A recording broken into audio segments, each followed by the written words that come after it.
আমরা প্রত্যেকেই বাড়িতে কিন্তু এই প্রেগনেন্সি ইউরিন কিট টেস্ট করে থাকি। তো স্বাভাবিকভাবে আমরা সকলেই জানি এই প্রেগনেন্সি ইউরিন কিট টেস্টে যদি একটি গাঢ় লাইন আসে তাহলে বুঝবো প্রেগনেন্সি নেগেটিভ রয়েছে, কিন্তু ইউরিন কিট টেস্টে যদি দুটো ডার্ক কালারের লাইন আসে তাহলে বুঝবো যে প্রেগনেন্সি পজিটিভ রয়েছে বা আমরা কিন্তু প্রেগনেন্ট হয়েছি।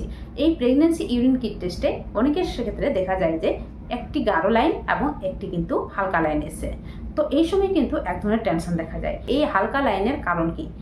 এটি প্রেগনেন্সি নাকি নন প্রেগনেন্সি, মানে প্রেগনেন্সি পজিটিভ নাকি নেগেটিভ? এছাড়াও এই সময় আমরা কি করব বা এই সময় কি করা উচিত? তো স্বাভাবিকভাবে এই বিষয়ে কিন্তু আজকের ভিডিওতে পুরো ডিটেলসলিভাবে আলোচনা করব। সাধারণত প্রেগনেন্সি ইউরিন কিট টেস্টে এই হালকা লাইন আসার কি কারণ হতে পারে, এছাড়াও এই সময় আমাদের কি করা উচিত। তো অবশ্যই ভিডিওটি কিন্তু প্রচণ্ড পরিমাণে হেল্পফুল এবং ইনফরমেটিভ হতে চলেছে। তার জন্য কিন্তু ভিডিওটি প্রথম থেকে শেষ পর্যন্ত দেখো এবং ভিডিওটি ভালো লাগলে লাইক, কমেন্ট, শেয়ার করে আমার চ্যানেলটিকে সাবস্ক্রাইব করে আমার পাশে থাকো। যে কোনো ধরনের ভিডিওর আপডেট পাওয়ার জন্য পাশে থাকা নোটিফিকেশন বেল আইকনটি অল প্রেস করে দাও। তো চলো ভিডিও মূল বিষয়ে যাওয়া যাক। তো বিশেষত প্রেগনেন্সি ইউরিন কিট টেস্ট সাধারণত আমরা সকলেই জানি যে পিরিয়ড মিস হয়ে যাবার পরে আমরা কিন্তু এই ইউরিন কিট টেস্টটি করে থাকি। তো স্বাভাবিকভাবে যখনই কিন্তু দুটো গাঢ় লাইন আসে আমরা বুঝি যে পজিটিভ এসে, কিন্তু যখনই কিন্তু একটি গাঢ় লাইন এবং একটি হালকা লাইন আসে তখনই এক ধরনের টেনশন দেখা যায় যে এটি প্রেগনেন্সি নাকি নন প্রেগনেন্সি। তো স্বাভাবিকভাবে এই হালকা লাইনটি কি কারণে আসতে পারে? তো প্রথম যে কারণটি হলো সেটা হলো যে যদি আমরা সময়ের আগে টেস্ট করে থাকি, মানে আমরা সকলেই জানি পিরিয়ড মিস হয়ে যাওয়ার পরে। তো স্বাভাবিকভাবে তোমাদের একটা কথা বলে দিই যে এই প্রেগনেন্সি ইউরিন কিট টেস্টে সাধারণত যে টেস্টটি করা হয় থাকে, সাধারণত এই টেস্টটি কিসের মাধ্যমে দেখা হয়ে থাকে? তো দেখো, যখনই কিন্তু আমরা গর্ভধারণ হয়ে থাকি, গর্ভধারণের পরে বিশেষ কি হরমোন ক্ষরিত হয়ে থাকে, যেটা হলো HCG হরমোন। এই হরমোন কিন্তু আমাদের ব্লাডে বলো বা ইউরিনে সেখানে কিন্তু ক্ষরণ হয়ে থাকে। এই ক্ষরণের ফলে কিন্তু আমরা যখন টেস্ট করে থাকি তখনই কিন্তু এই ক্ষরণের মাত্রা যদি ঠিকঠাক থাকে তাহলে কিন্তু এই প্রেগনেন্সি ইউরিন কিট টেস্টে রেজাল্ট কিন্তু সঠিক আসে। তো স্বাভাবিকভাবে আমরা যদি সময়ের আগে টেস্ট করে নিই তো সেই সময় কিন্তু HCG লেভেলের মাত্রা যদি কম থাকে, মানে আমাদের যে হরমোনটি ক্ষরিত হয়ে থাকে গর্ভধারণের পরেই HCG হরমোন, এই হরমোনের মাত্রা যদি তুলনামূলক কম থাকে তাহলে সেক্ষেত্রে কিন্তু আমাদের এই হালকা লাইনটি আসতে পারে। তবে এক্ষেত্রে আমাদের কি করণীয়? এই সময় কিন্তু আমাদের একটাই করণীয়, সেটা হলো যে এই সপ্তাহে যদি হালকা লাইন আসে তাহলে পরের সপ্তাহে কিন্তু অবশ্যই আরেকবার টেস্ট করে দেখা উচিত। সেক্ষেত্রে কিন্তু যদি গাঢ় লাইন আসে তাহলে কিন্তু কনফার্ম হয়ে যায় যে আমরা কিন্তু প্রেগনেন্ট রয়েছি। তারপরে দ্বিতীয় যে কারণটি হলো সেটা হলো যে আমাদের যে গর্ভধারণটি হয় সেটি স্বাভাবিকভাবে আমাদের ইউটেরাসের মধ্যে হয়, মানে ইউটেরাসের মধ্যে বেবি ভ্রূণটি আসে, সেখানে কিন্তু আস্তে আস্তে করে বড় হয়ে থাকে।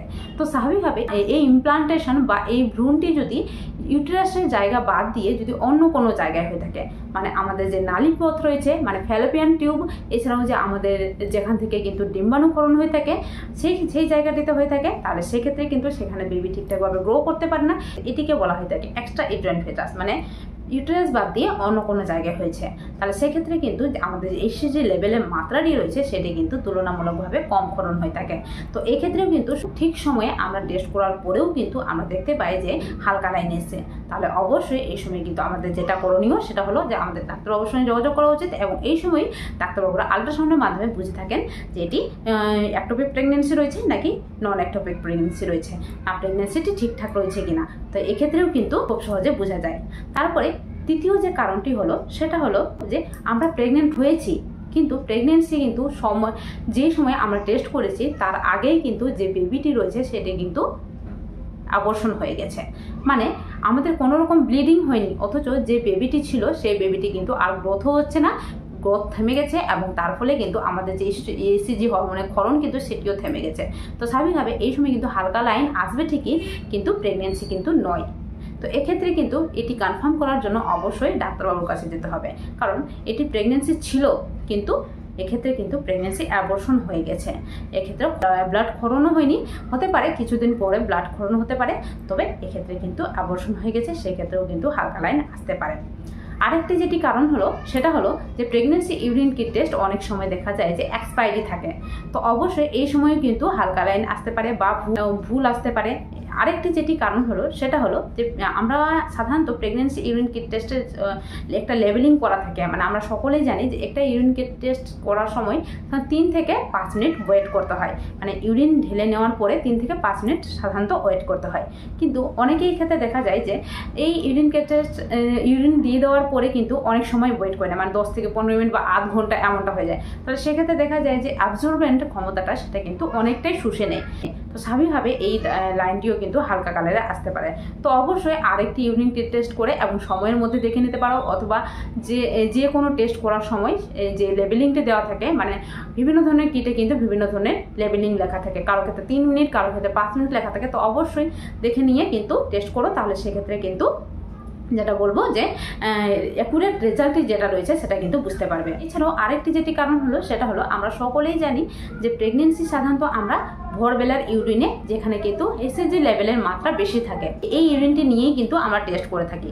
কিন্তু যদি আদার্স কোনো টাইমে করা হয়ে থাকে তাহলে সেক্ষেত্রেও কিন্তু হালকা লাইন, মানে প্রেগনেন্সি রয়েছে কিন্তু এক্ষেত্রে কিন্তু হালকা লাইন আসতে পারে।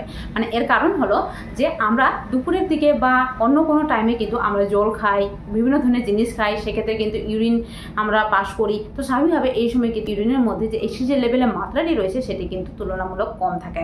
তো অবশ্যই এই সময় কিন্তু হালকা লাইন আসতে পারে। তো অবশ্যই যে কোনো ধরনের কারণেই হোক না কেন, যদি হালকা লাইন আসে তো প্রথমেই বলবো যে কোনো সিদ্ধান্ত নেওয়ার আগে কিন্তু অবশ্যই ডাক্তারবাবুর কাছে যেতে হবে, এবং ডাক্তারবাবু আল্ট্রাসাউন্ডের মাধ্যমে দেখবে যে এটি প্রেগনেন্সি ঠিকঠাক রয়েছে কি, নাকি প্রেগনেন্সি নেগেটিভ রয়েছে, নাকি প্রেগনেন্সিটি কোনো রকম হাই রিস্ক প্রেগনেন্সি রয়েছে বা প্রেগনেন্সিটি আবর্ষণ হয়ে গেছে। তো অবশ্যই সেখানে কিন্তু জানতে পারবে। তো অবশ্যই এইসব কারণের জন্য কিন্তু হালকা লাইনটি আসতে পারে। তো আশা করি ভিডিওটি কিন্তু তোমাদের জন্য প্রচন্ড করে হেল্পফুল এবং ইনফরমেটিভ হয়েছে। তো ভিডিওটি যদি ভালো লেগে থাকে তাহলে অবশ্যই লাইক, কমেন্ট, শেয়ার করে আমার চ্যানেলকে সাবস্ক্রাইব করে আমার পাশে থেকো। যে কোনো ধরনের ভিডিওর আপডেট পাওয়ার জন্য পাশে থাকা নোটিফিকেশন বেল আইকনটি অল প্রেস করে দাও। তো চলো দেখা হবে আরেকটি নতুন ভিডিওতে। আজকের জন্য টাটা, সবাই ভালো থেকো, সুস্থ থেকো, সাবধানে থেকো।